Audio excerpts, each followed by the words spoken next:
and Hey, Daddy, this is the man of the champions, Bill Fonzie Alfonso, giving a shout out to something else. Something else, Daddy.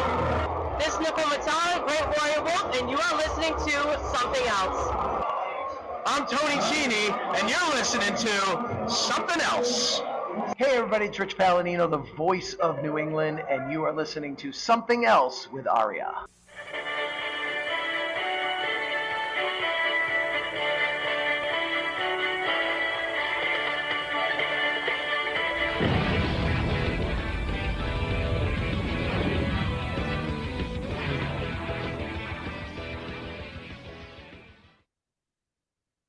welcome to episode number 260 of Something Else. Feast your hair holes on this week's episode as we take a look at NWA Total Nonstop Action number 78 from January 14th, 2004. My name is Arya, and joining me for 1 week and 1 week only, allegedly, is the Tom T. Sr. to my Jimmy Hart son. It's Trae. Trae, I'm so sorry. Well, it's an act of service. I am here because I am needed. So I have to ask you, am I a better singer than Randy Savage? Yeah, I think so. Would TNA have been better off in 2004 when they changed their theme song to have had me rapping instead of a Macho Man Randy Savage rap? You should do a TNA 2004 version of 1985. Be a man, Hulk. I once got that as a Christmas present, the Randy Savage rap album. And the person who gave it to me was like so apologetic at first because like you could tell they bought it as a joke, but then when they gave it to me, they're like, I don't know about this. But I fucking loved it. That's a tremendous gag gift. Yes. And this was like 2015 too. So it's like the Randy Savage CD came out in like 2003. So it's not like, it was my Christmas gift when I was 19. No. This was many, many moons later. It gets better as a gag gift every year. Yes. It's much better than when my bestie gave me Batman and Robin for a gag gift. I don't think I ever talked to her again after that. Did you ever see Batman and Robin? I think yes, a long time ago. I think I've seen all the old Batman movies. I haven't seen the Robert Pattinson Batman. Honestly, I've never been much of a I've never really been much of a superhero movie type person, although I've seen far more than my average number of superhero movies, especially the last few years. Because, hey, when you have a subscription that lets you see every movie in the world, you tend to see every movie in the world. Yeah, they're really popular. I'm a big superhero fan nerd. You know what I've been watching Super Sentai, which is like the Japanese property that was adapted into Power Rangers. But I watched a couple episodes of the very first one from 1975. It's very quaint and Japanese and delightful. Something very Japanese is happening. Yeah, I love when Japanese things happen. Do you remember that one year before Wrestle Kingdom? I think it was 2016, where after the pre-show matches before the actual show, they did like a weird anime thing on the stage. Yeah. You gotta love New Japan. I guess I gotta spoil this for you, and I'm sorry.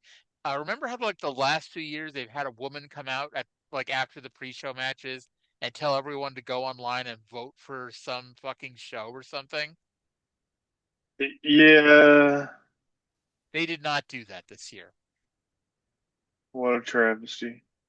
I'm sorry for spoiling such a key selling point of Wrestle Kingdom 20 for you. But How yeah, dare you? yeah. I guess they didn't have time since they were celebrating, Hiroshi Tanahashi. They had to cut some stuff. Well, yeah. Yeah. Hiroshi Tanahashi is very important. Yes, yes, he is. Even more important than voting for some random TV show. Um, so before we dive into TNA, which yes, is better than last week. I'm curious what Trae thought because you're coming into this blind. You are not watching this with us every week. Um, I I wonder how you feel, at least in comparison to how I felt by the end of this show. But before we do that, we're going to tell you what else is happening in the world of TNA this week, courtesy of the Wrestling Observer newsletter. And remember a few months ago when Bound for Glory was going to be a thing and they announced it for November 30th and it was going to be Jarrett versus Hogan and then they promptly canceled it? This week, Yeah. TNA decided that their new course of duty, their new plan of action is to continue to do weekly pay-per-views, but once every 3 months, they're going to do a Sunday night 3-hour pay-per-view. And the first one is going to be April 4th from Fort Campbell, Kentucky. And for those who don't remember when we talked about Fort Campbell, Kentucky before, the reason for that, I don't even know, like, what the hell this has to do with, what does A have to do with B? But they're doing it there because Jimmy Hart's son will be back from Iraq and he's in the military, obviously, or else why the hell is he in Iraq? Um, and so they're doing the show at the military base in Fort Campbell, Kentucky. And what that has to do with Jimmy Hart's son, other than the fact that he'll then get to be there, who fucking knows? And Uh, you know what though? I still believe. I still think that Bound for Glory will be a thing. I think if you give them enough time, they'll come out a way to do it. They will be bound for Uh, glory. yes. It's funny when watching this show, like the Spike TV era is next year. Like it's the end of next year, but it's next year. And it's like it's two almost completely different companies between this show and the Spike TV TNA era. Yeah, it's weird. We're like what 5 months from Fox Sports Net. Yep, June 4th, I believe, is the first date of Impact on Fox Sports Hey, Net. hey, I watched that shit. I was there. That was appointment viewing at 3 o'clock on Friday afternoon in the summer, Uh, and then school started, and I didn't get home until 4, so I didn't get to watch it again. so I don't know why, but I think it was because like he knew I liked wrestling, but like at my job at that time, my first job, one of my coworkers would turn it on Friday afternoons at 3 o'clock. And I just remember for some reason his favorite wrestler was Johnny Devine, just because he liked the name Johnny Devine. That's a good name. Yes. Um, so we're going to talk about the big surprise later on, and I'll tell you the background story on that when we get to it. But there is another alleged big debut next week on TNA. After much conjecture, after much debate, after much negotiation, next week, allegedly, will be the debut of the Insane Clown Posse. I somehow didn't even catch this because I was. Well, Oh well, they wait, didn't this announce. isn't a. Yeah, I'm sorry. Okay, this is yeah, Observer News. this is still Observer News. They didn't announce it on the show. This is Dave reporting what is the current plan. I mean, they do come in about this time, don't they? I don't remember if they actually do or not. They Because do. I do. I believe. I believe they are coming in. If I remember right, I think they were in TNA a little bit in 2004. okay, we'll see next week, I guess, because I'm already gobsmacked about one of the people who are going to be on the show next week that we'll get to. You're going to bet me $10,000 that this person didn't appear in TNA before 2010, and I'd be out $10,000. But we'll get to that later on.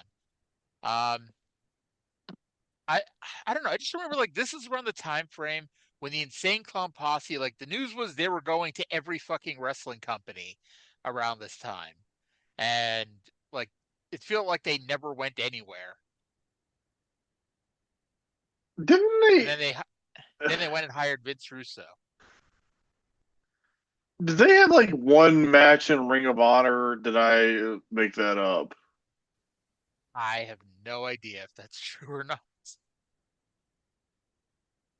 Oh Lord, I would like to believe that that is not true, but you know, Ring of Honor sometimes really stretched for attention when they had their own niche, and I guess that niche was not a very affordable niche.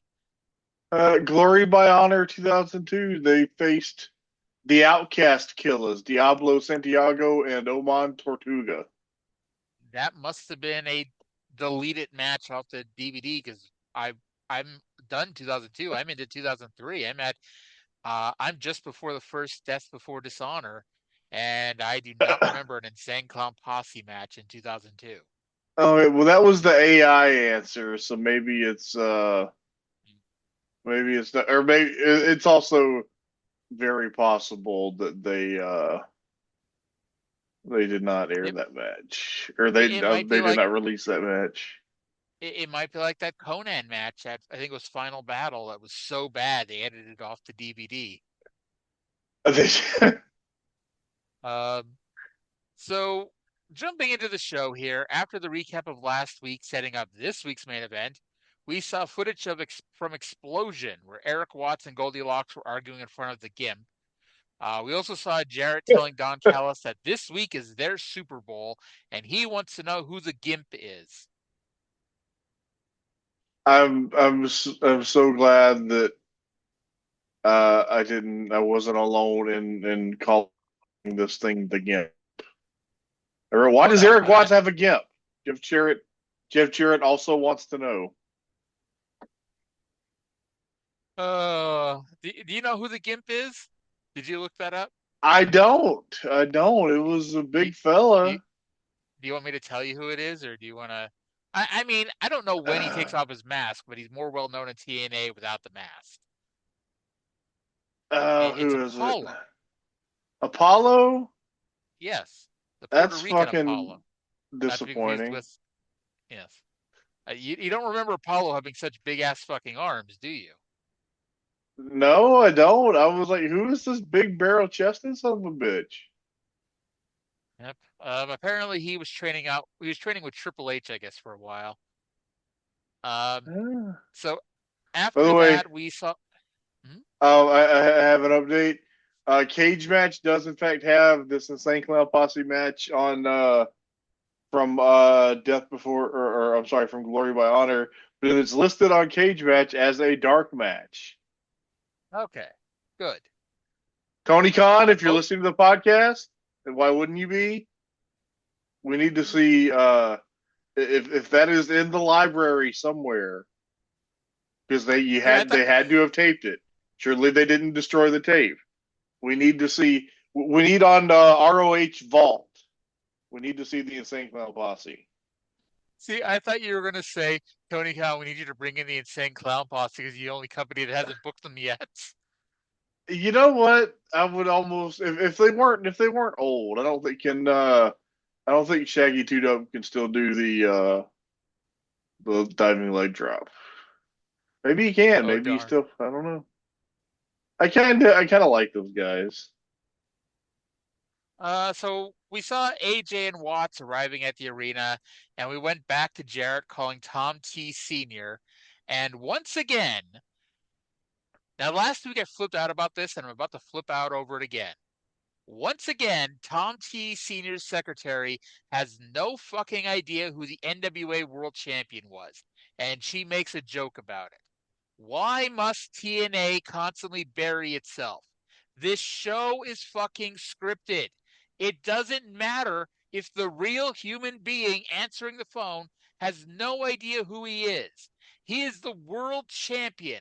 The secretary should be marking out like, oh shit, the world champion is calling. If the fucking Rock was calling, would the fucking secretary have no idea who the Rock was and act like he's some fucking J-Brone calling in to talk to his lawyer at 8 o'clock at night on a Wednesday?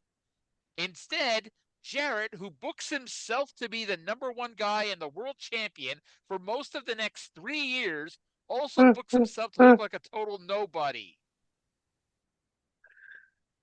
But you see, it's funny because he's a heel and he looks stupid. And he shouldn't be the world champion. Well, it's bro, it's fake, bro. I I get that, bro, but like if if the average person on the street doesn't know who your #1 guy is, then you look like a cheap imitation of WWE. Then you look like nothing. You're not important, you know? Because and this is like I said, we talk about this. This is not it's not the first time Jarrett did this with the secretary because it happened last week too. This isn't the first time this happened because last year they did that weird thing where they showed security camera footage of Goldilocks going into a store after the show, and the person behind the counter had no fucking idea who she was. And Cyndi and I had an argument about that because it's like I don't care if the guy really doesn't know who she is. Like you tell the person at a time, hey, we want you to mark out like this is the biggest fucking star you've ever seen in your life. Walk in here at 10:30 on a Wednesday night, you know, act like it's a big star, and we'll pay you $200.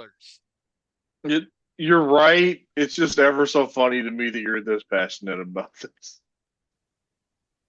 Because I mean, I know it's way too late to be complaining about this, but it's like I want this shit to be good, you know. And The yes, it would be honest. I would laugh a little bit if the secretary did mark out, but I wouldn't be bitching about it for 5 minutes. that's fair. That's Anyway, you're a fair but firm critic.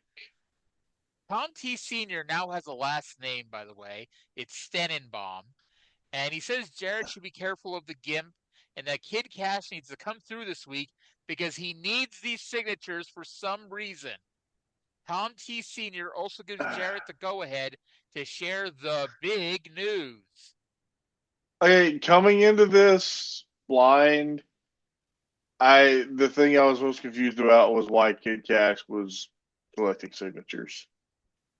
I guess they didn't really explain it this week, but he's getting the TNA employees to sign loyalty pledges to Jeff Jarrett, which still doesn't even Okay. make sense because, as we'll get to later, what exactly is Tom T Sr. getting out of this? Like, if he takes a petition full of signatures to the court, what exactly is going to come of this? They don't ever explain that. It's implied that this is a way to get Erik Watts out of power, but what the hell does a lawyer need to take these signatures to court for? Why the fuck would a court care who's in charge of fucking NWA TNA? Apparently, a court has the ability to remove Erik Watts as the director of authority, which I guess Well, will say that TNA has got like, 3 tiers of plans to get Erik Watts out of power. Jeff Jarrett does. Because I guess he wasn't as confident in his main event match as we thought he was. I mean, it is the National Wrestling Alliance, so maybe there's something to that. Oh yeah, you weren't here last week for this, and they didn't say it this week. Apparently, when they did background checks, Erik Watts is clean and has no problems with his background check, but the members of the NWA board of directors are corrupt. So why would that lead to Erik Watts being removed as, director of authority? Wouldn't that mean the board of directors would get removed? Well, they're the director, so they get to stay and be corrupt. Oh, Lord. From here, we get the new opening video package that was set to a rap by Macho Man Randy Savage. Whatever. And then during the rundown of what's going to happen this week, we're informed that Raven may or may not be here for his double Singapore Cane match, where he's supposed to team up with the Sandman versus the Gathering. Yeah, and he, in fact, did not. Yep. He did not. He no showed this week's show. Um, which I got to tell you, when we get less Raven and more Sandman, I don't know if that's necessarily a good thing. Well, Um, I don't watch the show every week, so I guess it wasn't acceptable amount of Sandman. I don't know about that, but anyway, outside the arena, the Gimp is beating up Jeff Jarrett while Don Callis screams. Turns out the Gimp's name is El Leon. The Gimp is a better name. Anyway, Leon beats Jarrett into the arena and into the ring. The red shirts run in for help, and Leon beats all three of them for a few seconds until he gets taken down. The red shirts try to take the mask off, but Leon avoided them when Jarrett ran in with a chair. That's the lion. Did you know that, Arya? That means the I lion. I did. Um, so it's not El Leon. It's not like Vader under a mask. He didn't like get in tremendous shape since the last time we saw him. It's Leon time. Oh God. So Jarrett leaves the ring, El Leon leaves the ring, and we get our first match: Redshirt Security versus America's Most Wanted in a rawhide whipping match. Now, unlike the good old days of territorial wrestling that we saw on Mid South this week, the Red Shirts did not walk all the way to the back just so they could walk right back out. Um, like any good no disqualification match, this was an all out, out of control brawl that broke down into a tag team match. Legend and Northcutt, I had to laugh as this match was going on. Legend and Northcutt did not seem like they wanted to strap AMW. Like they would strap them, but there was like no noise. And well, I guess I figure that if they didn't use them, America's Most Wanted wouldn't use them either. Um, but then Harris then tried to use it twice, so the Richards finally decided to use them. Not that I'm a huge proponent of people being hurt, but like I said, they were so bad at using the straps, there was no audible sound from them using the straps on the bare backs of Harris and Storm. Storm tripped up Northcutt, punched him in the dong, and then did a slingshot, setting the partners into each other before making the hot tag. Chris Harris had zero aversion to using the straps, as even though the red shirts were wearing shirts, you could most definitely hear the whipping. Northcutt especially probably wished he had made more of his wax. The finish saw Legend roll up Harris, but Storm super kicked him, and Harris rolled through for the win. After the match, the fight continued, including Harris being hung over the top rope. The red shirts went for a spike pile driver on Storm, but Harris ran them off with a chair. This match would have been one of the best matches of last week, and I gave it a 5.0 out of 10. I forgot to rate it. I think I just wrote the baby faces won. The Hills immediately got their heat back. Nothing was accomplished. Yeah, so you see, after the Rawhide whipping match this week and the street fight that they had last week, next week they're going to have a regular match. At one point, former fake Sting Chris Harris did a Scorpion Deathlock. Yes. Honestly, it felt here that like whether or not they were doing it intentionally, it felt like they were really starting that build towards the Chris Harris singles push we're about to have. Because like he's like it hasn't been announced yet, obviously, but he's getting a world title match in like a month. So, Oh. the Rocket is about to be put under this kid's ass. Um, so a video package for Ultimate X2 aired. I am curious, in case someone did buy last week's show for the first time, or at least someone who hadn't seen the first, I wonder what they thought of it because last week's match was disappointing, I thought, especially in comparison to the first one. You know, they they strung up the cord or the ropes too high, and so there wasn't as much climbing, and they had to do a fucking referee bump for 5 minutes so we could tease doing ladder spots. It was just not a good sequel, we'll say. I don't think I've Um, seen any of those early ones in like 20 years. I don't know. See, you were a week late. You should have been on the show last I week. You would have seen know, I these. know. I was Yeah. disappointed. I could have been here for Ultimate X. You could volunteer anytime you want. We would not stop you. Um, you might have to stop yourself after a week or two, but we would not stop you anyway. So anyway, Scott Hudson was now with the new franchise. Shane 2.0 has an injured arm and said that whether or not he has it, tonight he's going to take a step towards regaining the X Division Championship. Shane 1.0 said Shane 2.0 was being held down and he has known the NWA has done this to people for 20 years. He said his match with Erik Skipper tonight is new school versus old school. And tonight, Elix gets his ass franchised. Ha ha ha. That was a Shane Douglas promo. We've mentioned this before. It's like, I know Tracy Brooks is like older than you think. Like she's in her late 20s, I think, at this point. And Shane Douglas is not as old as you think.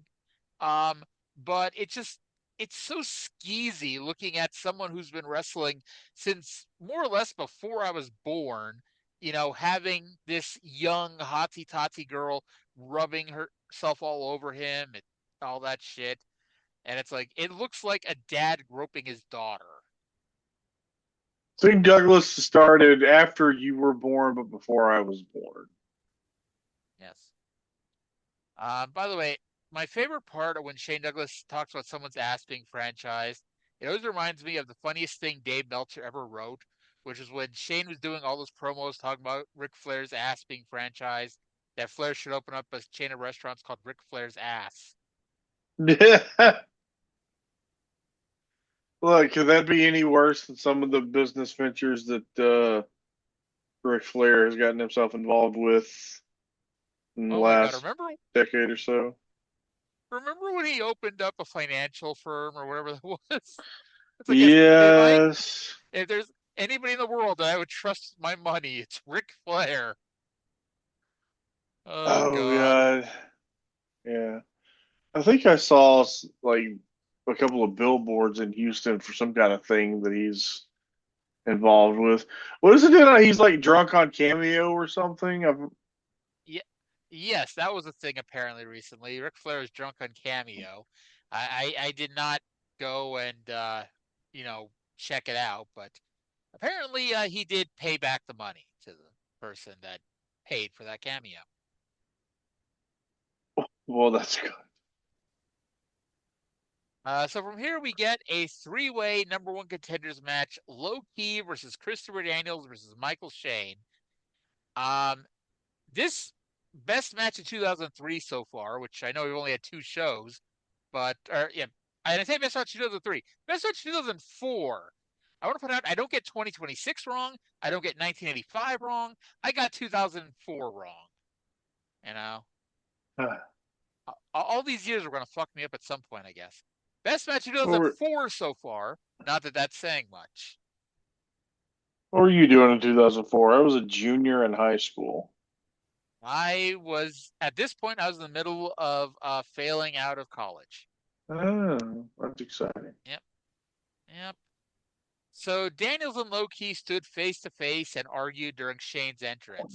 I was so about to hate this because I'm like, Shane's gonna walk in. These two are wanting to fight each other, and Shane, instead of stepping back and letting them, is gonna go stick his nose in it. And then Michael Shane just backed them into the corner and let them beat each other up. So I applauded that. Um, Actually, do you remember there was a three-way on Raw in like 1998 with Ken Shamrock, Owen Hart, and Dan Severn? And Dan Severn just stood in the corner the whole time and let Ken Shamrock and Owen Hart wrestle each other.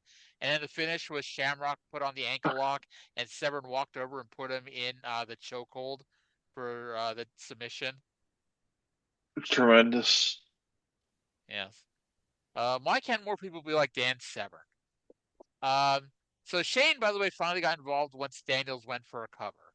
During this match, we had a picture-in-picture of some guy in a dark room, and it turns out it was the Sandman in Raven's lair.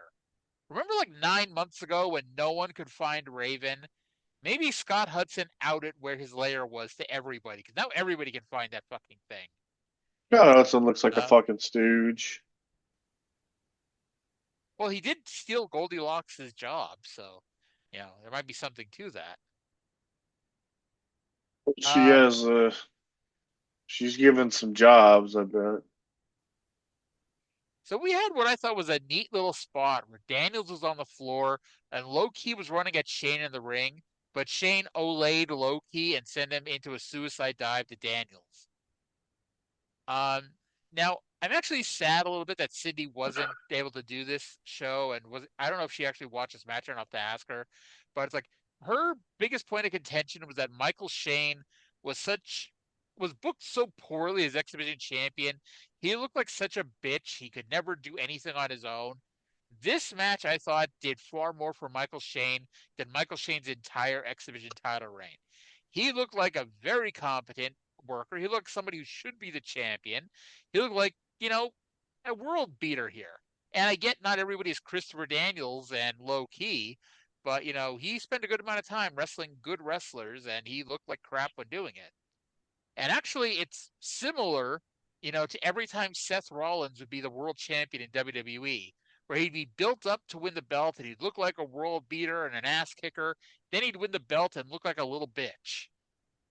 Even when he was a babyface, Seth Rollins always looked like a bitch when he was the X Division, or when he was the X Division champion, when he was the world champion.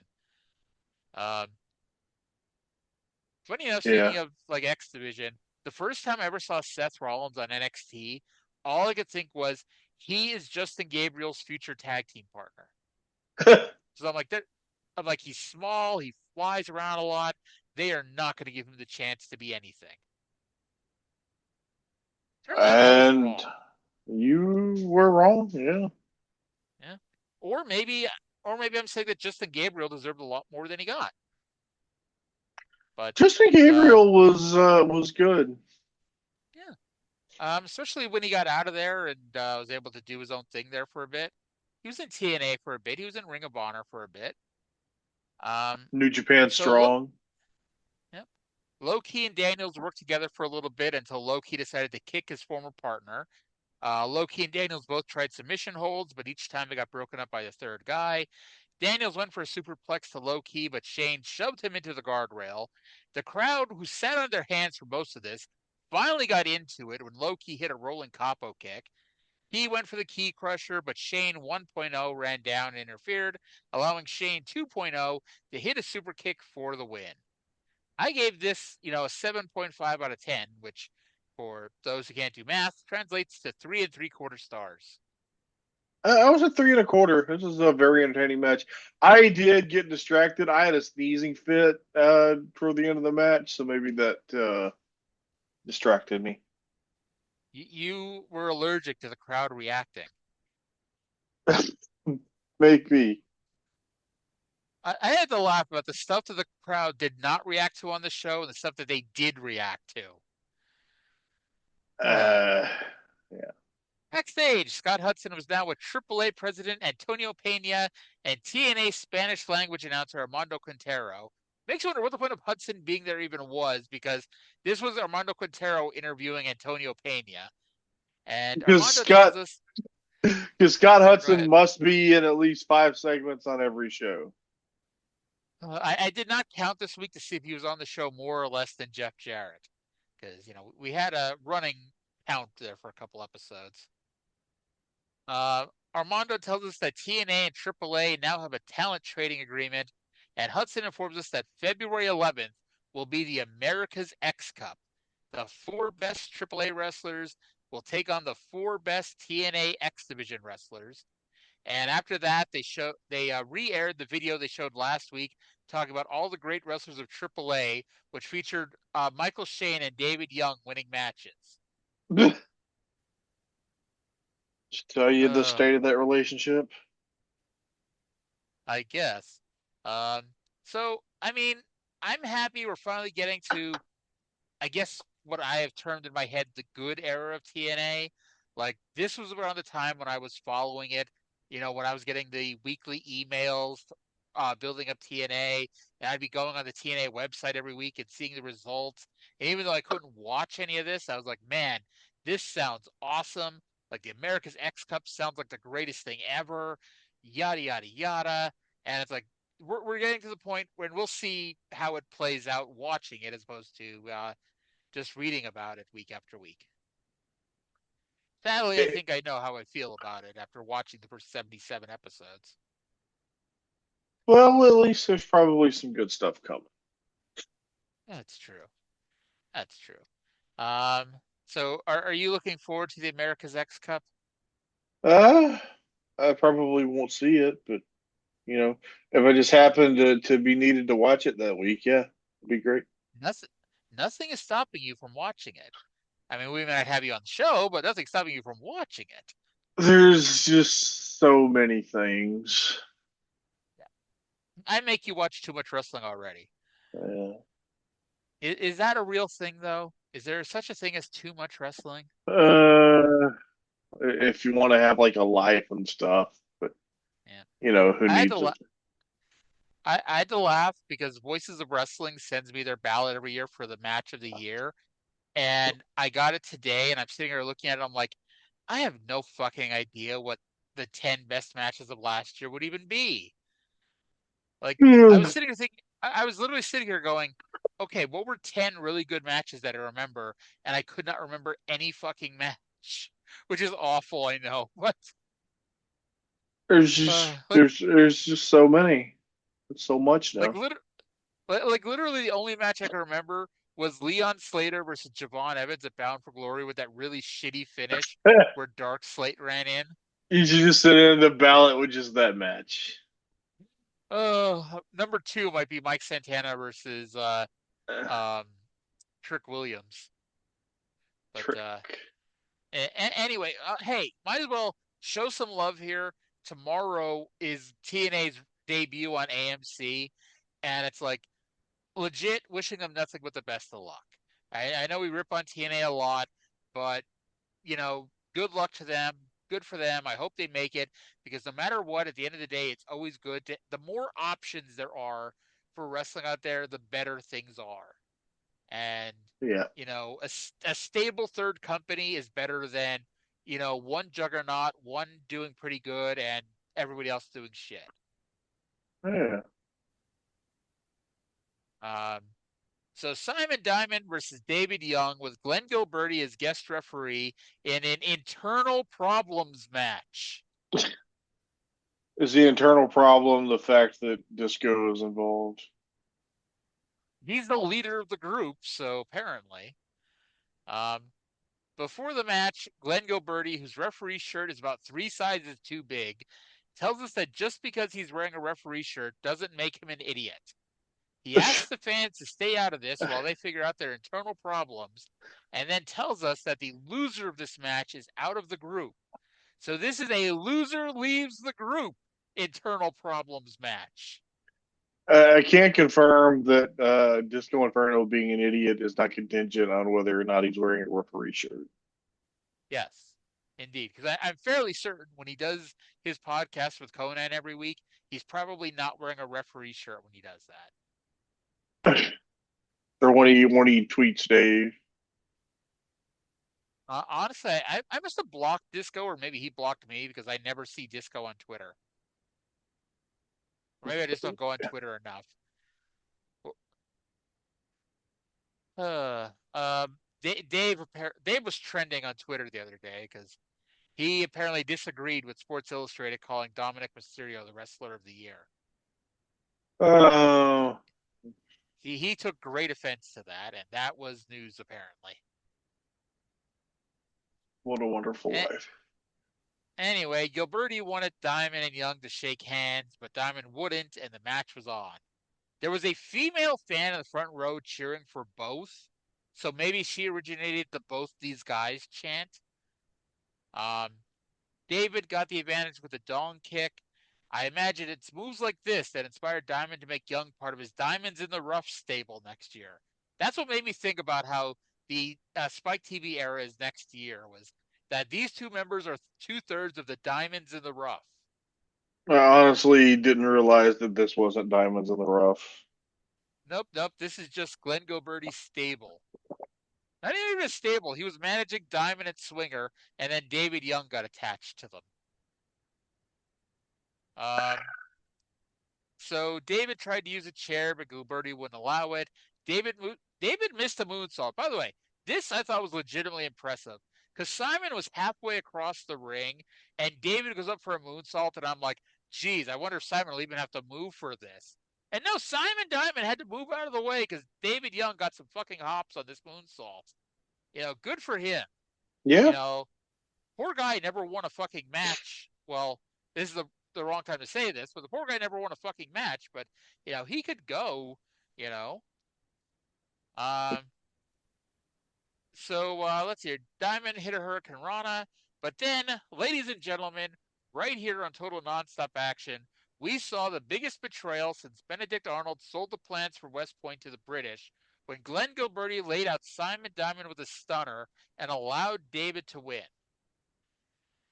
So I used up all my ranting earlier, so I'm just going to say, do I need to bother asking why? If Glenn Gilberti didn't want Simon Diamond in his group, why did he even bother to do this match?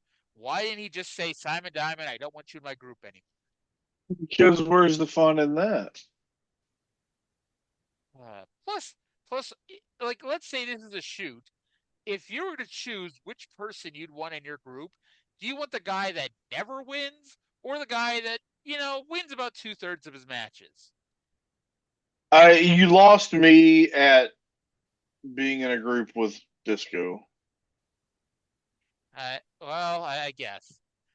Anyway, Johnny Swinger ran down for the save, which surprised me, but I guess I'm assuming that swerve is happening next week because I know that Gilberti and Johnny Swinger are in a group for a while, and I know Simon Diamond becomes Irish Pat Kenny as a babyface by himself Yeah, see, I for a knew while. that was. Yeah, I was confused about that too because I thought that Irish Pat Kenny was happening, but I didn't think that was until well, I just To said be fair, Fox to be Sports fair, I Net don't. is like Yeah. 6 months from now. To be fair, I don't know when it happens. I just know it happens when Diamond is a babyface by himself. And I gave the match a 2.5 out of 10. Did I give it anything? What did I give it? A two. I give it 2 stars. There we go. Scott Hudson was now demanding to speak to Jeff Jarrett. Jarrett, Callis, and Kid Kash all came out of the locker room. Jarrett demanded Callis find out who the mask guy is, and he demanded that Kid Kash bring him the signatures.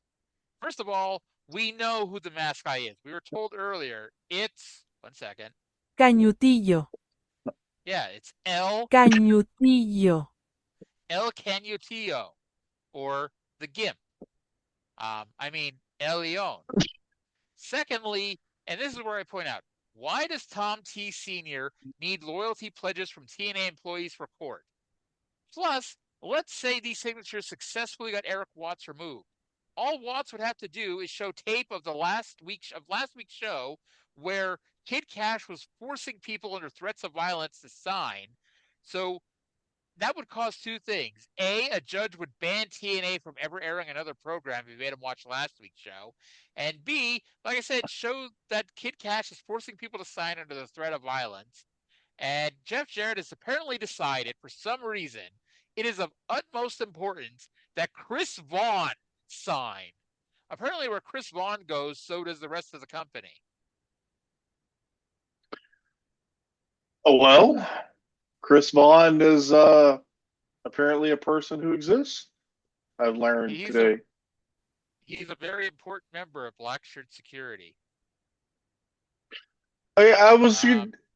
What was that dude's name who was in Black Shirt Security? The big dude who comes back as Triton later.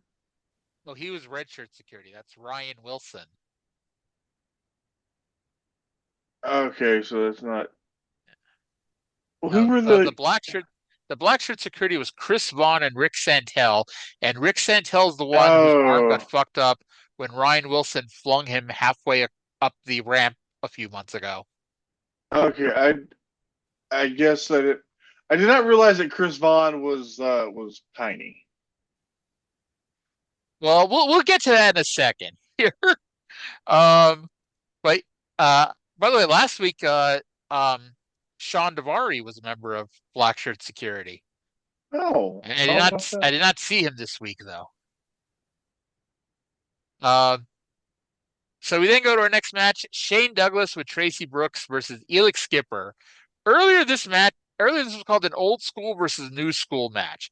Now I understand and I know Shane Douglas has been wrestling since the mid '80s, and Elik Skipper started in 1999. But Douglas is 39 and Skipper is 36. They're from the same school. They might have gone to the same school. Like Skipper was a freshman in high school when Douglas was graduating. Oh God! Like, let me figure this out. Okay, not quite so much. I was say Skipper is as old as Mick Foley, but no, Mick Foley's like a year or two older than him at this point. In fact, Well, he's still a Mick year or and two older than Elik yeah, Skipper. Mick and Douglas trained together, and Yeah, I think they started in about '86. uh, I, I, I mean, I'm just guesstimating. They probably started training at the end of '85, because at least reading Mick's first book, it seemed like he was training for like a year, and he was on the WWF TV tapings in September of '86 as his second match. So That was one they did with the British Bulldogs. yes, Yeah. and then the Killer Bees the next day. There was also one of the shows, either like Superstars or Challenge, had Macho Man Randy Savage versus Shane Douglas, which Didn't yeah, didn't Mick also do a job for Kamala? Mick, yeah, Yeah. he actually did two jobs for Kamala, one of which Gorilla Monsoon. Everyone loves Gorilla Monsoon, and I bet Brian Solomon's book was great. I haven't read it yet, but you know, Gorilla Monsoon was not good at his job a lot of times. And like, there's a Kamala Mick Foley match out there where he mixes up and thinks that Mick Foley is Kurt Kaufman, another jobber, and he calls him Mr. Kaufman the whole time. Uh, Kurt Kaufman, also a part of that class. Uh, Yes, he had Mick Foley's first match was against Kurt Kaufman. and he did the job to Kurt Kaufman. Indeed. Yes. I have to laugh like because the story of Mick Foley doing independent wrestling completely fucked up my head to thinking what independent wrestling really was, especially for, new people. Because it's like you go see independent wrestling, you're seeing 99% of the people who live within 15 to 20 miles of where the I say arena, but of where the ring is. You know, That E- that everyone who wrestles at the shows near me is from Worcester, New Bedford, or Fall River. outlaw was what it was back then. It wasn't even independent. Wasn't really a thing. They were the Yeah. outlaw organization. It's just, I guess Yeah. they've become independent over the Yeah. But it's years. like you think about it, like Mick Foley lived in New York. He trained in Pittsburgh. His first match is in West Virginia, and his second match is in either Hartford or Providence. This is not a very good loop, we'll say. Yeah, that it was a brutal drive from fucking like upstate New York. He went to Cortland University because Yep. like he's from New York City, but he wasn't driving Yeah. from New York City to Pittsburgh. He was driving from No. Cortland to outside Pittsburgh where DiNucci lived. Yeah. It was like I think he said like 500 miles each way. Like, That is how far that I drove to go see my wife's family for Christmas. Like nice. that's what kind of drive that is. My brother's house is 400 miles from me, and I'm like, dude, that's too far to make regular trips down there. It is, yeah. Oh God. So Douglas worked the neck of Skipper. At one point he did a suplex, and because when has Shane Douglas ever been that much bigger than his opponent? But Shane tried to do the British Bulldog thing where he holds up his opponent for a suplex with one arm and waves with the crowd with the other arm. And well, Elix was not posting himself here, and Shane couldn't really hold him up. So like as soon as Shane's arm dropped, Elix fell. Um, Skipper made a brief comeback, very brief. Tracy grabbed his leg, and Douglas used a skull crushing finale. And what was a neat little submission hold. It was like a combination of a full Nelson and a crippler crossface for the tap out. That was actually so cool. I don't think I've ever seen anybody do that before. That was like, because it was a skull crushing finale into like a full Nelson stretch. That was a very cool submission hold. I do have to laugh though because the skull crushing finale is more or less the stroke. I mean, it's done a little bit differently, obviously, but it more or less is the stroke. And Shane Douglas is using the finisher of the world champion on the show. Do you remember Uh, like that was one of the brief Chris Jericho finishers that didn't get over, but then just because of when it was, that was the move that he beat The Rock for the WCW title with the breakdown. I, I don't remember it being a regular move, but yeah, I do remember that part. Well, it wasn't a regular move. It was just one of those. Yeah. Jericho did this a few times where he would like come up with a new finisher and do it for like a month or two and it wouldn't get over. And then, And, and that eventually and he. eventually he just stole Gregory Helms's move. And unfortunately, Lance Storm was there to stop him from calling it the boomstick. Uh, he stole that move from Naomichi Marufuji. Well, I guess Gregory Helms stole it from Naomichi Marufuji, because because that was when Helms was on the shelf with his neck surgery, and he got pissed that Jericho started using it on TV too. And it's Honestly, don't like, remember. I honestly don't remember Gregory Helms ever doing that move. well, because Gregory Helms never won a fucking match, so no one remembers Gregory Uh, Helms doing that fucking move except for Gregory Helms. but no, Jericho said in the second book that he was watching a Ring of Honor DVD and saw Marufuji doing, and I I believe it. fucking the boomstick is a fantastic name. I Um, I, Imagine where Chris Jericho would be without Lance Storm in his life. Because like, uh what was the name Chris wanted to use at Jack first? Action. Yes. And I Lance is on like, no, that's terrible. I played a lot of Fallout 4 and I had I w- I never got deeply into weapon customization, but I always had one shotgun that was my special shotgun that I named my boomstick. I thought you were going to tell me that you used the name Jack Action. Um, so after the match, um, this was a really weird fucking post-match thing. So after the match, Douglas wouldn't break the hold, so Low Key came down and kicked his ass until Tracy Brooks, the ultimate badass, apparently stopped him. We then heard Douglas beating up Low Key outside the ring because inside the ring, Skipper was menacing Tracy until Michael Shane ran in. The heels beat up the other heels until Christopher Daniels ran in to run the heels that had two men and a woman off. Daniels and Low Key both shook Skipper's hand before Daniels reached his hand out to Low Key, but after some internal debate, Low Key decided against it and left. Now, it's funny because Triple X was a heel stable, and they weren't even like they were a heel stable for a while, but because of Daniels and especially Low Key having Japanese commitments, they were almost never on the show together as a three-person group. However, this teased handshake had the most heat of anything on the show. This crowd really wanted Low Key to shake Christopher Daniels' hand. Yeah, and he didn't. That was yeah, it was funny because this is like the opposite of what they were doing in Ring of Honor at the time, where Christopher Daniels Yeah, wouldn't shake anybody's hand. I was thinking that when he immediately shook Skipper's hand, I'm like, man, I'm watching Ring of Honor, and his whole gimmick is he won't shake anyone's hand, which we've complained about this. Like the code of honor was the dumbest thing ever, just because it's like, oh, you can't do any of these things, and then it's like, okay, what's your punishment for doing it? Christopher Daniels doesn't shake anyone's hand, and he's the top heel in the company. It's like, Man, give us, Loki would have been really cool in ECW. oh yeah, and I mean, he was from Brooklyn, New York, so it's like especially if ECW would have lasted 6 months to a year after, he would have easily been someone brought in. And like, Paul Heyman talks about how, if ECW would have lasted, all those Ring of Honor guys would have been like ECW guys.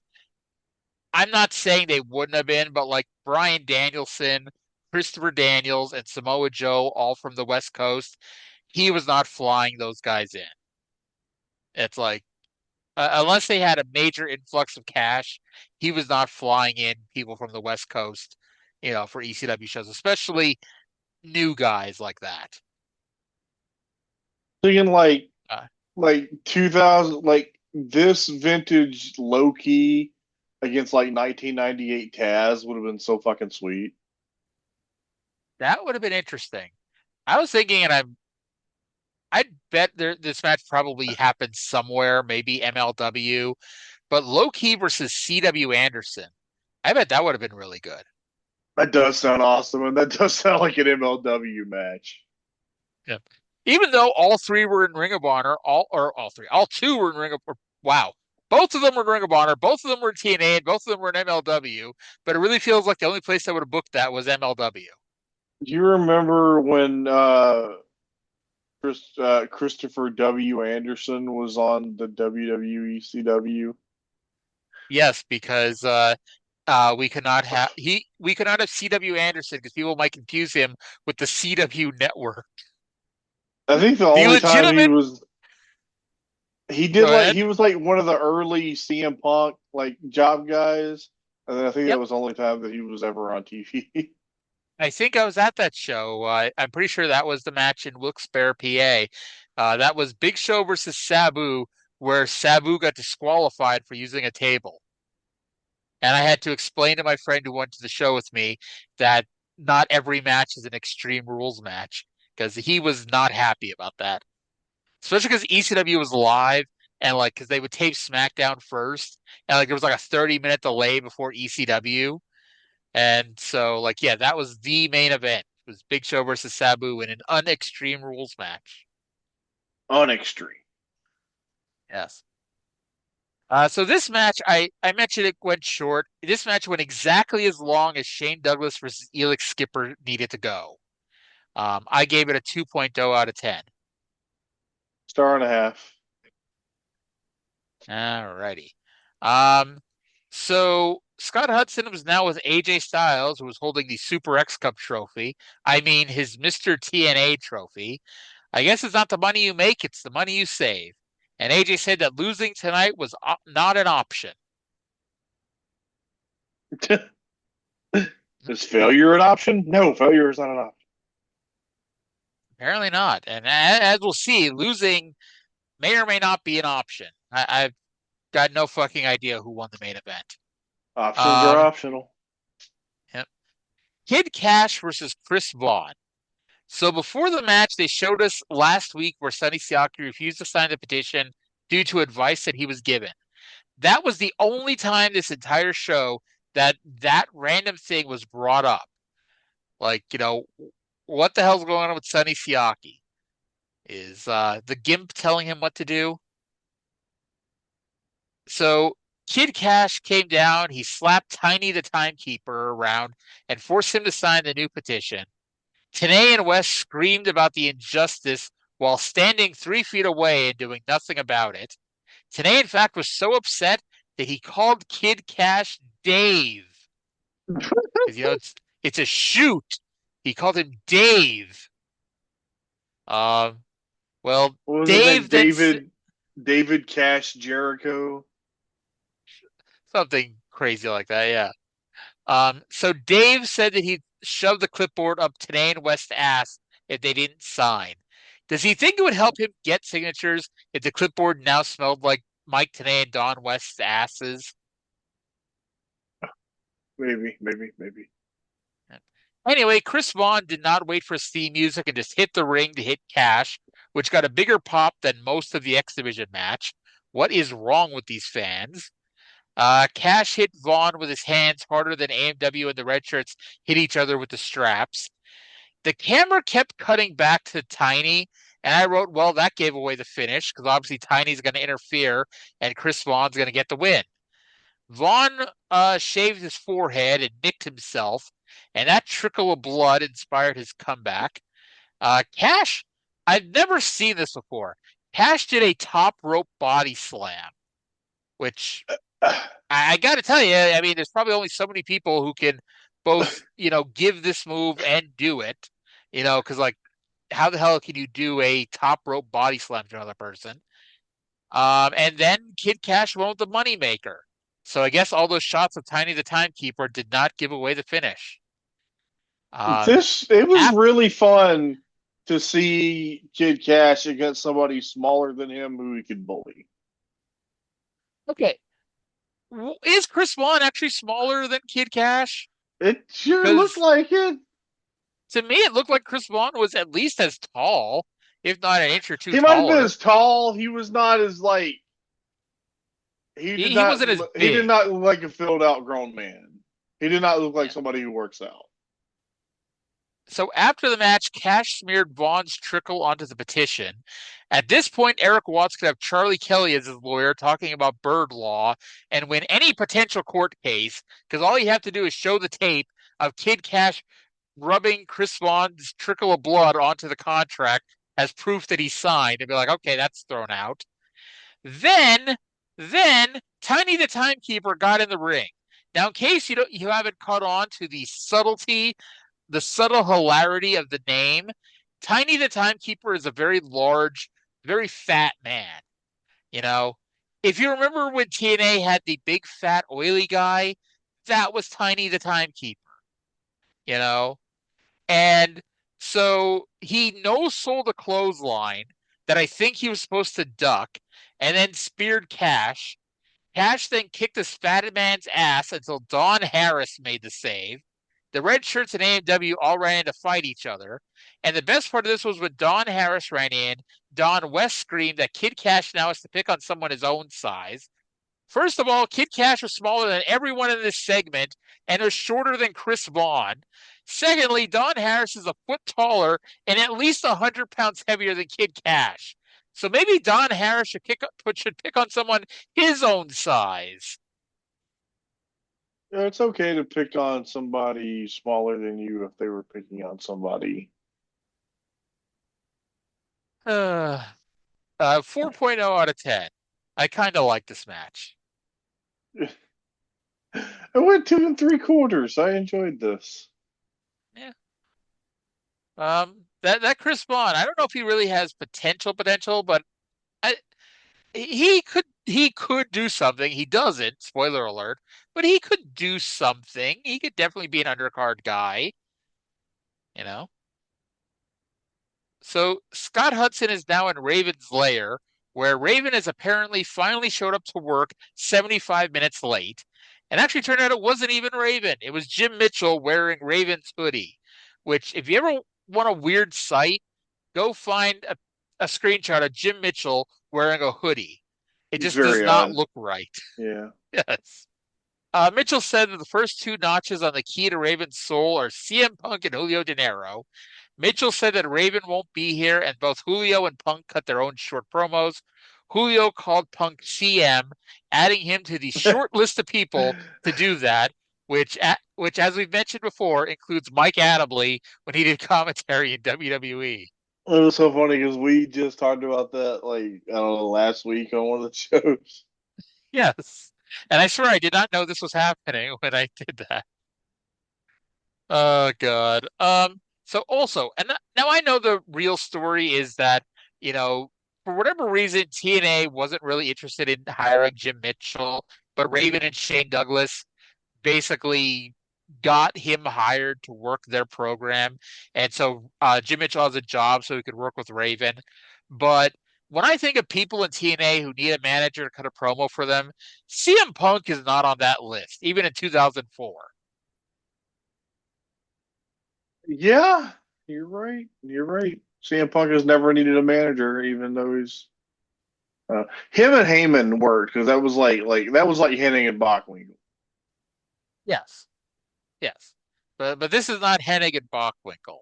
This No. is I can't I don't even know a good comparison for this. So the Gathering with Father James Mitchell versus the Sandman in a double Singapore cane match. Sandman was trying to set records for slowly taking a lap around the building. Um, there was a time in NXT when Robert Roode would like walk to the ring so incredibly slowly that I would take a stopwatch and time how long it would take for him to walk to the ring in Full Sail University. And like one time it got up to like 5.5 minutes, which was just hilarious. Because I remember thinking, man, imagine him at WrestleMania if it takes him 5 minutes to walk to the ring at Full Sail. And then his one WrestleMania match, he almost ran to the ring. Like, God damn it, Bobby Roode. I was at his one WrestleMania. Yep, it was the four-way for the U.S. title with Boy, Jinder, Randy Orton, and Handsome Rusev. did I say hitting when I meant Heenan a while Yep. ago? And I said, and I repeated you, and it wasn't. And I decided I'm not going to correct you. So yeah, I realized it, and I'm like, wait, that's okay. I'm sorry. yeah. Um. So so much for Punk and Julio attacked with the bell, but Sandman quickly came back and actually had the advantage for quite a bit until he gave Punk a Heineken Rana, which actually let Julio take over. Julio went for the cane and got shoved off the top rope, flying into the guardrail. Eventually, the Gathering got both canes, which just led to Sandman getting one and repeatedly caning both of them. Mitchell jumped up on the apron for the distraction, and Punk and Julio hit a double super kick for the pin. The super kick is apparently the move of the night tonight. It's After the match, the Gathering continued to break the Singapore canes over Sandman's back. um, I can't give you the exact time for this match because Andrew Thomas tried to call for the bell, but Sandman started swinging with the beer can in his hand, and it just flung beer everywhere. So then, like Andrew Thomas in one motion went from like, "Hey, ring the bell" to "What the fuck are you spraying beer on me for?" So it's Sandman's fault that there was no bell. You know, if there's one person you can trust to not turn a no disqualification match into a standard singles match or standard tag match, it is the Sandman. You Yeah, know, I don't think the Sandman. Like I've watched some early ECW. You don't want to see the Sandman in the standard wrestling match. It's nothing special. I just like that they had to explain that this double Singapore cane match was under Raven's rules because otherwise, I guess the double Singapore cane match would have your standard pro wrestling rules.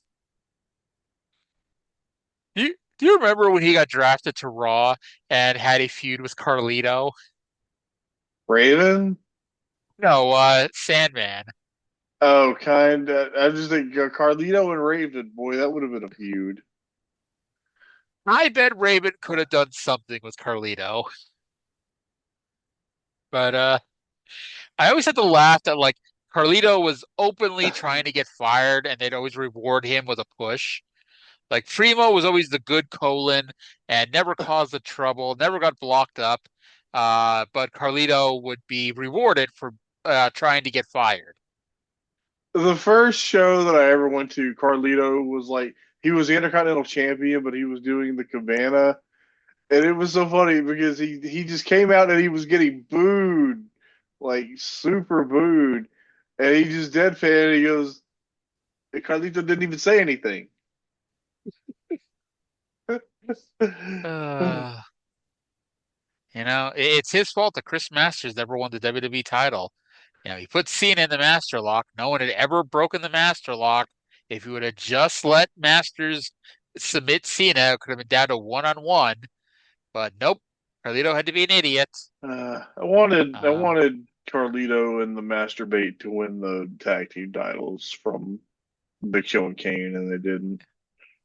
nope, instead we got the Spirit Squad as five-man champions. I kind of like the Spirit Uh, Squad. Honestly, and it's funny because like you go back and look, there's a reason they got chosen to job out to DX, and it wasn't just because here's five guys for Triple H to beat up. Like you go back and look at the ratings in early 2006, like their random ass like middle of the show tag matches were drawing like 500, 600 extra thousand viewers for their segment. Like as dumb as it was, they were a draw. Like Yeah, they quickly got killed, but they were a draw. it's a shame that Johnny Jeter never ended up doing anything. He was like really good. Honestly, like I bet Ken Doan like could have had a good go of it, but it's like even like first of all he was the fucking Spirit Squad, then he was fucking Kenny Dykstra. And then he got heat for other reasons. What was the reason? I don't even remember. Why did he get heat? I mean, he was like in a relationship with Mickey James when she was screwing around with John Cena, apparently. Is the way I Huh. remember it. Well, that'll get you heat, my friend. That'll get you heat. Yeah, it gets Um, you heat for your girl to be screwing the top guy. It's yep, called Chris Candido syndrome. yep. Hey, he was a guy with short blonde hair. Chris Candido is better than Kenny Dykstra, though. Yes. And they're both better than Bam Neely. Sorry, I nearly called him the real sports player. What was their insisted on naming their wrestlers like after sports players? I I don't know know. I know we only had two, but it's still two more than we needed. I just like wasn't Bam Neely Chavo Guerrero's heater for like 5 minutes? Yes. And he's really only remembered because his name was Bam Neely. I feel like he had a match at a house show I went to, or was in Chavo's corner one. I'm sure he was. I saw Matt Capitelli wrestle twice on live events. Oh, So yeah. Um. Before we get to that, Scott Hudson was now with Erik Watts and Goldilocks. Watts said losing is never an option, but tonight it's win, win, win. Watts told Goldilocks to stay in the back, which she is upset by. Goldie asked if this was them breaking up before saying she will not be ignored and storming off. I, I, I'm gonna say we'll talk about it at the end, and by then I won't have any steam left about it. So what do you want to say? Was this the plan? Because spoiler, it's a swerve. Goldilocks isn't really mad at Erik Watts. She helps him win the match. Like, was this an Kind of. intricate plan on the part of Erik Watts here, or by Goldilocks? Maybe she's the smart one. Maybe she's the brains of the operation. I mean, I don't know. Hopefully we find out next week. Hopefully. Um, so before Tanay and West could plug next week's show, Sandman cut a promo in the ring about how he swore to his kids he would never deal with the devil. And then he promptly turned his back on swearing to his kids and says that since he can't rely on Raven, he's going to get on the phone and bring in Balls Mahoney next week. God damn it, Raven. Like, in what fucking universe does Raven not being here lead to the Sandman and Balls Mahoney wrestling as a team? Oh, by the way, this is 2004. What do you think? Yep. What do you think Erik got Joel for his 40th birthday? Um, Probably a big ass thing of champagne. Like he knows he likes it. Yeah. You think Jim Duggan came and got some? You think Bill Dundee brought it over for him? Yeah, yeah. If It's yeah. if you have no idea what the hell we're talking about, listen to yesterday's show. Oh God. So next week we are going to get Christopher Daniels versus Shane Douglas in a handicap match for some reason. David Young and Glenn Gilberti versus Simon Diamond and Johnny Swinger. And after their street fight and after their country whipping match, America's Most Wanted and the Redshirt Security will now have a regular tag team match. And the winners will become the number one contenders to the tag team titles. By the way, the champions were not even on the show this week. I I was here like a month ago and I saw them win the titles and I had no idea who the champions were until uh uh today in passing mentioned that it was Three Life Crew. Um, not that it matters because like they won the belts and have really done nothing as champions because like they're not TNA's biggest most pushed tag team. That's America's Most Wanted, and it's like TNA does not have a very deep tag team division, and especially when like their best working heel team.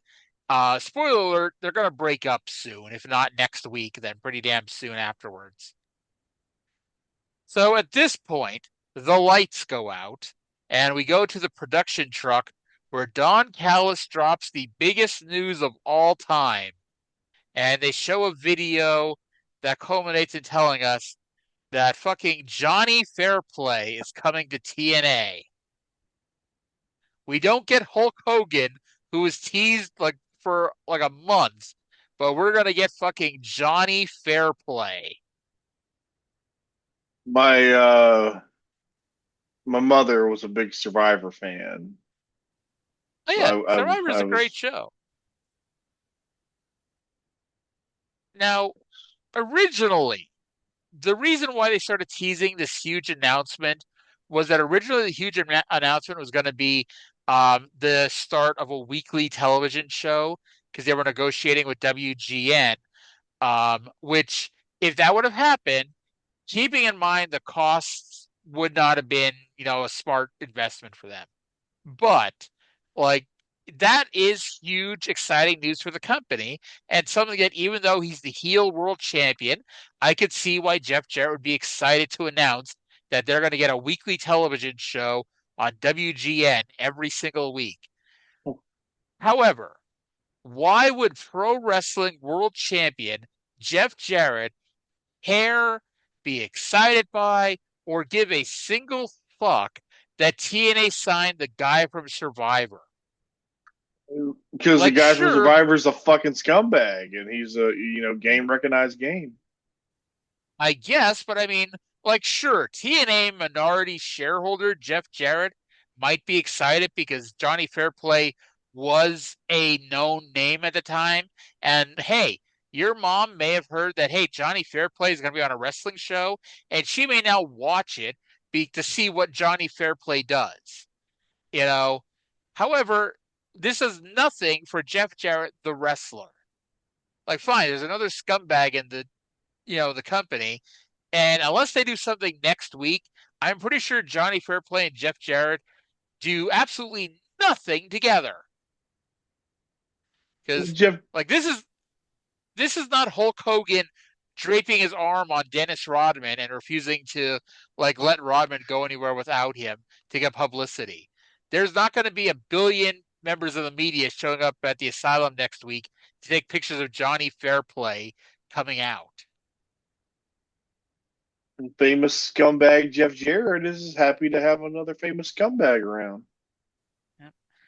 And I guess I don't know, but at some point coming up is that moment where Brian Urlacher throws Johnny Fairplay out of the ring and he gets in trouble with the Chicago Bears over it. I don't know if that's next week or if that's, a month from now or whatever. Because, like, Johnny Fairplay is going to be a thing for, like, the next year plus, and it's like, why? You know? Dixie Carter really liked him, and that's about it. Why indeed? Yep. Scott Hudson was now with Jeff Jarrett and Abyss. Jarrett reiterated that this was Erik Watts' last night in TNA. Tonight is the last night for people who can't compete on Jeff Jarrett's level. Jarrett told Abyss that everyone on Team Jarrett came through this week, so Abyss better come through too, and Abyss just growled at him. Now, he mentions Kid Kash came through this week. In what way did Kid Kash come through? He smeared Chris Vaughn's bloody head on the paper. Yeah, but the papers got left in the ring. So now he's got to do it over again. He made Tom the T. point. Tom T. Sr. is not going to be happy about this. Or maybe he will be. I don't know. So then we get our main event, and hey, I'll tell you what. here's the difference between a Vince Russo booked show and a Dutch Mantel booked show, is that when they came out for the main event, I'm like, wow, there must be like 30, 40 minutes left in the show for this main event, which seemed preposterous. But when I looked, it was even more preposterous. There's like 13 minutes. What I'm saying is the show goes quicker when you don't have 8 million things happening every 10 minutes. It was a lot of time for Erik Watts' main event, and also why is Erik Watts in the main event? Also, why the fuck does Erik Watts not have gear? I can't remember for some reason. Like I feel like he had to have gear when he came into TNA, but I can't picture whatever the hell his gear would have been because he sure as hell wasn't wearing trunks. But I can't picture him in long tights or wearing like a singlet or something. But like here, he's just wearing a sweater and blue jeans. Like literally, he may have just worn what Joel wore to his 40th birthday here to the ring. With DOA written on the leg. I can picture Joel wearing those still. Uh, so if the baby faces win, AJ gets a world title match, and if the heels win, then Watts is fired as director of authority. Um, Now I know that AJ and Abyss work really well together, but it just looked absurd that the match began and they peeled off, and in both cases, the small guy peeled off with the big guy. Um, AJ popped off a really nice looking tornado DDT on Abyss, but Jarrett broke up the cover, and this is where our crazy out of control brawl broke down into a tag team match. They got the heat on AJ, and I'm not sure if I'd rather see Erik Watts selling for a hot tag or making the hot tag comeback. Neither sound tremendous. Preposterous. AJ hit, and I quote, a desperation Pele kick before tagging out, which I just found really funny that, much like when they talk about if someone kicks out of instinct, and I'm just picturing like a wrestler laying in bed at night sleeping, and every 3 seconds throwing their arm up in the air to kick out. I'm picturing AJ Styles being desperate at home and just doing a Pele kick. The spot that always popped me, it was during the Rey Mysterio, Billy Kidman, Juventud Guerrero match at Starrcade 98, when Juventud is laid out flat on his back, and the other two guys are wrestling and do a near fall, and they do a 2 count, and Juvi kicks out even though he's not being covered. I do not remember that. Uh, um, the funny thing is, we've noted in the past that the only reason why Watts gets a good reaction is because he goes out drinking with the fans after the show. But when he got the tag here, the crowd did not react at all. Referee Rudy Charles literally stepped in the way so Watts could hit him with a crossbody. Jarrett then grabbed the NWA title belt and hit Watts with it for the pin. Now, this is the 78th TNA pay-per-view, and I should have went back and counted. However, I am willing to bet that greater than 75% of TNA matches have ended in bullshit finishes, and if we just included title matches, that number would be a lot closer to 100%. As a matter of fact, the last 4 world title changes featured loads of interference and shenanigans. Mike Tenay never once got out of his seat to protest any finish on this show. However, the finish to this tag team match was considered too important to let interference stand or let bullshit stand. This match caused Mike Tenay to get on the microphone and yell at Rudy Charles that Jarrett used the belt. And that's when Bill Behrens and all the other referees ran down too, and the match was restarted.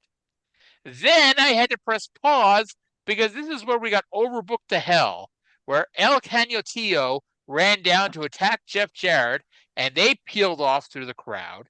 AJ used a springboard 450 on Abyss, but Abyss kicked out. Goldilocks ran down and knelt beside Abyss before uppercutting him in the groin, and then AJ pinned Abyss with a sunset flip. Don Callis came down screaming that he will quit TNA forever if this result isn't overturned. Jarrett somehow made it back to the ringside area too. What the hell happened to El Gimpo? Watts said that if this decision is overturned, then he quits. Jarrett then said that the owners of TNA won't allow Don Callis to quit because Callis brings Jarrett, Kid Kash, and now Johnny Fairplay to TNA. And the show went off the air asking who is more important to TNA, Don Callis or Erik Watts? What a question. I feel like they could both go and nobody would miss them. And the funny thing is, I think Don Callis is gone in like 3 weeks. Like he is not here very much longer. He So pretty much leaves the business until he started doing English commentary for New Japan in like 2016, 2017, right? well, he started doing the Killing the Town podcast because it was when Jericho brought him and Lance and Luther to the 25th anniversary show at Madison Square Garden that time that Yeah. led to Cyrus and Lance starting their podcast, which led to Cyrus doing New Japan and then Cyrus going into TNA and all that stuff. So the winners of this match, I think, were AJ Styles and Erik Watts, meaning that AJ Styles allegedly gets a world title match at some point. It might be next week. Who fucking knows? Because they didn't bother to tell us. Instead, because that's not important. The world title picture is not the important thing here. What's important is who is in charge, Don Callis or Erik Watts. Because that's Speaking what of this Erik, company. he's here for at least another year because he does make it to the Impact Zone. I thought so. Yep. So I gave this match a 4.5 out of 10 because even that finish with AJ giving Abyss a sunset flip, that was pretty fucking clunky. It was wonky. 2.5, just whatever. All right. So overall, gives us an average match quality of a 3.93. Overall enjoyment, I gave it a 6.7 out of 10 because not only did they cross the very low bar of this was better than last week, but even then, that just means we didn't have Jeff Jarrett in a dozen segments. And ultimately, I felt like I enjoyed about 2/3 of the show. So 6.7 out of 10 sounds about right. Future build, however, 2.5 out of 10. Next week starts the Johnny Fairplay era. Oh boy. That gives us an overall rating for this show of a 4.38. I'd rather watch this than World Class. We'll see how you feel if you watched it every week. By the way, so what I mentioned earlier about Johnny Fairplay, or what I said there was something I was going to say later.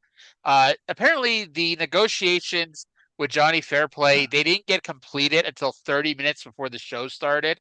So TNA wasn't even able to advertise that, that this week we're going to tell the big news, which I don't know. I think like if they would have said like, oh man, this week we're going to reveal the big news, so buy the show, and people actually bought the show for the big news, I'd bet more than one person would be pissed off.